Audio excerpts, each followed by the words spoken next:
Eu sei que o yoga era a minha missão de vida. E eu precisei adoecer para encontrar a minha missão de vida. E eu comecei a estudar aqueles livros para tentar me entender porque o meu corpo produzia o medo. Por que eu tinha medo de pegar um metrô, um elevador? Por que eu tinha medo de andar de avião? Por que eu me engasgava comendo? Por que eu não dormia direito? E eu fui lendo e fui entendendo porque eu vivia como que se eu dirigisse um carro acelerando direto. E naquela palestra, ele falou coisas assim pontuais para mim. Ali foi um divisor de águas. Aquilo que eu achava ser problema, na verdade não era problema. Na minha cabeça era.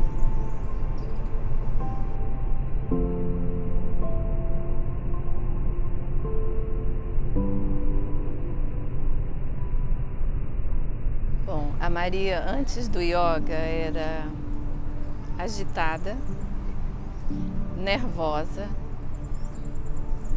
queria sempre ser o centro das atenções, achava que só eu tinha problemas, os meus problemas eram os importantes, extremamente egocêntrica, 2 filhos, marido, casa, trabalho, correndo muito, já acordava ligada a 1000 por hora, resolvendo a vida de todo, querendo comandar a vida dos filhos, do marido, de todo mundo. Não deu outra. Eu tive que ter uma pausa com a saúde, né? E fui diagnosticada com síndrome de pânico. Eu não quis tomar remédio, porque eu era muito nova, eu tinha 30 e poucos anos. Eu falei para o médico, tem que haver uma outra saída natural, que eu sempre gostei de me alimentar bem, ter uma vida mais natural, né? Só que eu não sabia que aquilo tudo que eu fazia eu estava adoecendo a minha mente. Quando o médico me chamou de rebelde porque eu não quis tomar remédio nem seguir a terapia, porque eu não podia pagar, eu falei, qual a outra alternativa? Ele falou, procure yoga. O yoga veio pontuar a minha vida. Dizer que eu sou apenas um grãozinho de areia e que tudo passa. E essa transição eu fui fazendo assim bem lenta. Fui praticando yoga diariamente, praticando mesmo, porque eu costumo dizer aos meus alunos que existe uma diferença e uma distância entre fazer e praticar. Você faz qualquer atividade física, você vai naquele local e faz. Yoga você precisa praticar. Você aprende um pranayama, um exercício respiratório, e você precisa colocar ele em prática. Senão você vai ter um resultado bem menor do que o que se espera com o yoga, da profundidade que é o yoga.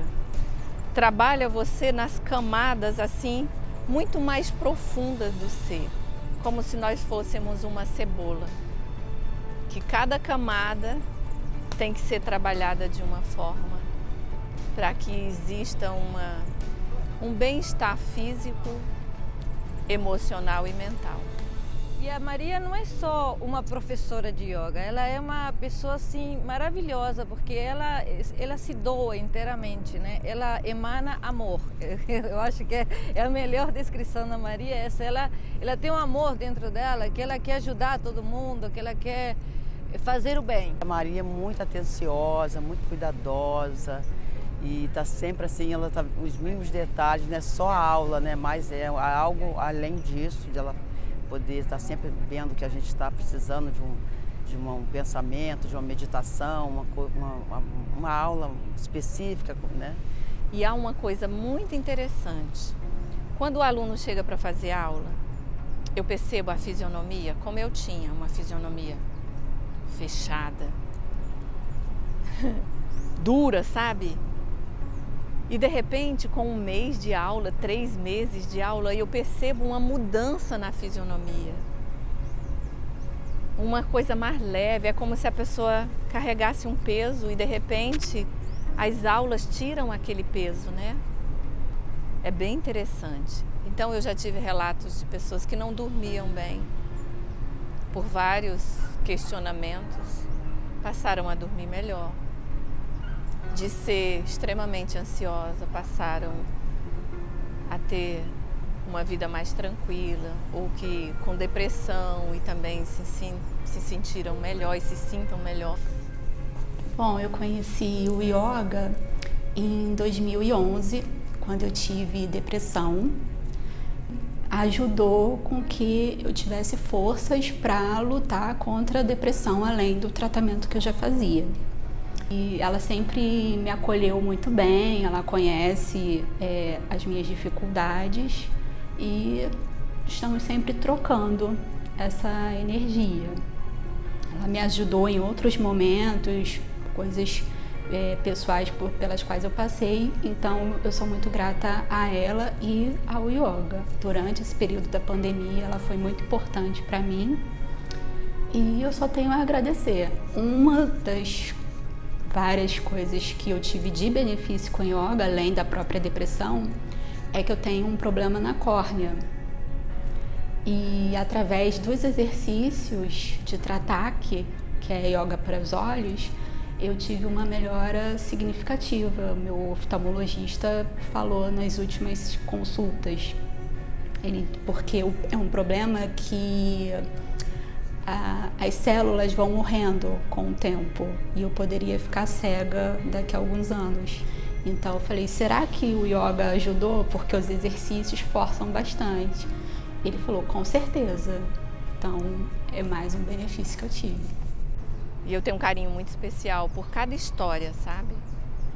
Cada aluno que chega, de casais que começa a fazer aula e depois, Maria, olha, agora estamos mais assim, mais pacientes. E isso é o reconhecimento, né? É a afirmação de que você está fazendo a coisa certa, de estar instruindo da forma que o yoga nos instrui, né? Para finalizar, eu digo a você, procure yoga. Pode ser que você não se identifique com alguma linha do yoga e tá tudo bem. Busca outra, faz com outros professores, encontra o yoga que te preenche, porque o yoga é a forma de trazer você para dentro. Então a gente já começa a aula pedindo para o aluno fechar os olhos, se perceber. Nenhuma outra atividade que eu conheça trabalha da forma mais profunda como o yoga, trabalhando o corpo, a mente, o espírito, trabalhando a alegria, trabalhando o bem-estar. Então, yoga não é religião, como muita gente pensa. Aliás, não tem nada a ver com religião. Yoga é união, união de você com você mesmo, de você com a natureza, de você com o universo, de você com Deus, é a reconexão. Então, procure yoga. Namastê.